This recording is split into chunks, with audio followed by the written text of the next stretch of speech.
Continuing our ice fishing previews, today we're in Devil's Lake. I'm Mike Anderson with the North Dakota Game and Fish Department. My guest this week is fisheries biologist Todd Kaspers. Todd, you manage Devil's Lake, Lake Irvine, and Stump Lake. How are water levels looking in those lakes? Oh, we're still doing relatively well. I mean, Devil's Lake itself is still fairly high in comparison to, the low water years essentially. But lakes like Irvine, we're getting kind of low up there for boat access and whatnot, but for the fish population, it's still relatively good. Okay, at the time we're filming this, obviously there's still a lot of open water. Some of the back bays might be freezing up a little bit, but I always make sure the ice is safe before heading out. Yeah, I mean, on Devil's Lake, we don't really have much ice yet, but a few places it kind of might be a little frozen, but be careful if you're gonna go and try it right now.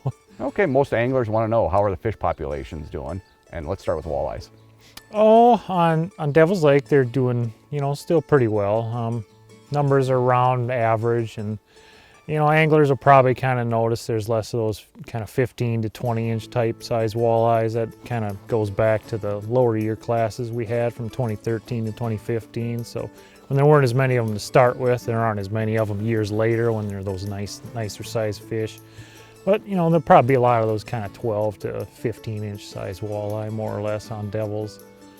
Okay, how about Lake Irvine? Irvine, walleye should be doing pretty well up there. They're, doing pretty well still. And there's a lot of, probably kind of those 15 to 20 inch size fish up there, those nice size keepers. Anglers should catch a fair amount of those.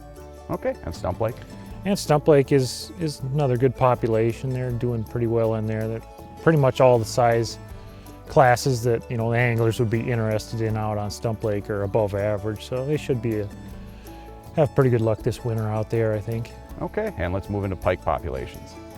Pike are a little down kind of from what they've been at times on kind of all three lakes. Irvine, they're still pretty abundant, but not as abundant as they have been. They've been too abundant up there at times, but they'll still be pike for anglers to catch up there. And Devil's Lake, we're down somewhat too on Devil's Lake in comparison to, several years ago, but there should still be fish to catch. And Stump Lake, they've been trending down as well. They probably really don't reproduce much in Stump Lake, and we haven't stocked any in Stump Lake, so they're, kind of on the downward trend in Stump Lake as well. Okay, let's talk perch. Perch numbers are usually pretty poor up in Irvine. They just never have much luck up there, probably because of the pike and walleye eat most of the small ones. But when you do see, perch up there, they tend to be pretty good sized fish, but there's just not a lot of them. Devil's Lake, probably be more or less kind of similar to last year. Kind of a lot of those kind of smallish keepers, kind of 8 to 10 inches probably. Not a whole lot for those real jumbos out there right now, I don't think, but and Stump Lake could be kind of the same thing, kind of more on the smaller end, kind of keeper size, those 8 to 10 inch size fish roughly.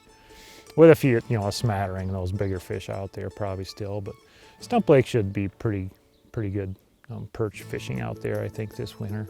Todd, are there any other panfish in your lakes here that people target in the wintertime? We do have a few crappie in Devil's Lake. I mean, they've been in the lake for a long time, but they just never get very abundant.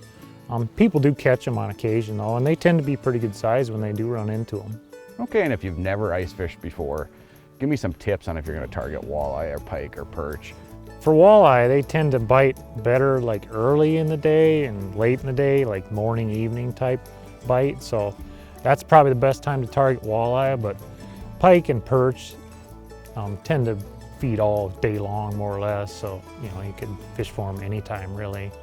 So if Mother Nature allows, access should be okay, fish populations are good, ice fishing should be decent on these three lakes?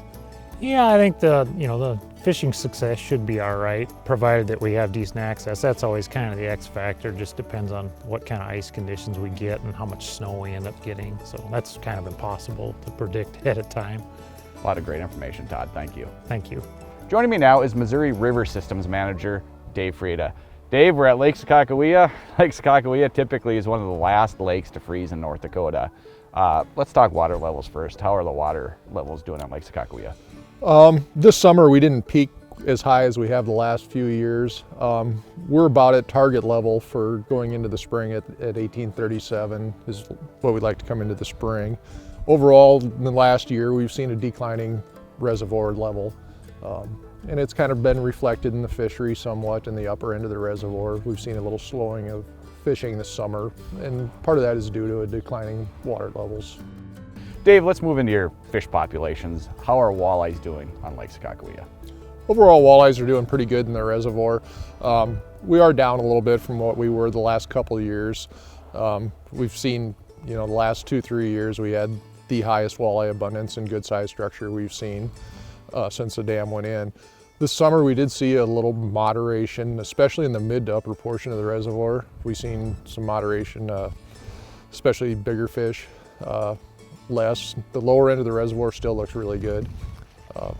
Part of that is with the declining water levels like we talked about, we've seen a shifting of the population somewhat. Okay, let's move into pike. A lot of people target the big pike on Lake Sakakawea. Yeah, Lake Sakakawea is probably still one of the best places in the state to look for a true trophy pike. There's still good numbers of pike in the system. We are trending down. Over the last decade, we've slowly been trending down. We're living off some really big year classes from that 2009 to 2011 era. So those fish are slowly dropping off, but a lot of those are real trophy-sized fish at this point. Not a lot of panfish to target on Lake Sakakawea during the winter.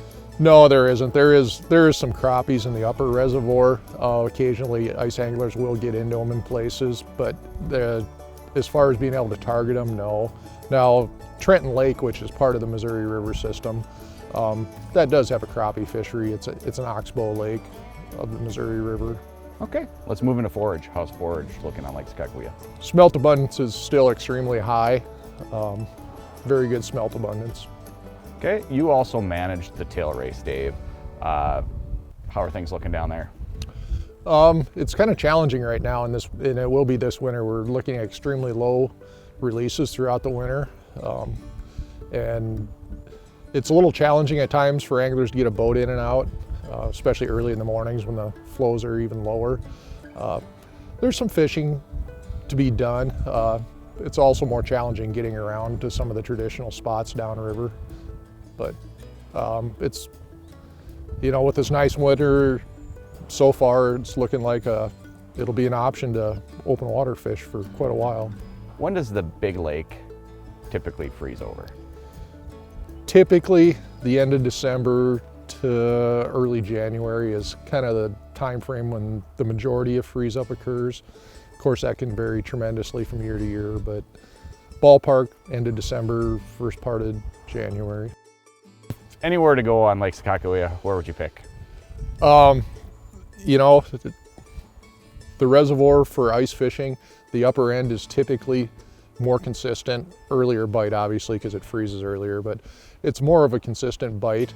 The lower end of the reservoir has a lot of big walleyes and good numbers of fish too, but it's a more challenging fishery. It's typically a smaller window in the mornings and evening. It's a smaller bite period. Okay, fish are there, so ice fishing should be okay on Lake Sakakawea this year? Yeah, like everything, the fish are there. It's whether or not they cooperate, and obviously the weather will play a huge role in that, and ice conditions also. A lot of great information, Dave. Thank you. For more information on ice fishing, how to find a lake, or what fish species are stocked in a lake, visit the Game and Fish Department's website at gf.nd.gov. For Todd Kaspers, Dave Frieda, and the rest of the staff here at the Game and Fish Department, thanks for joining us for this week's program. We'll see you again next week.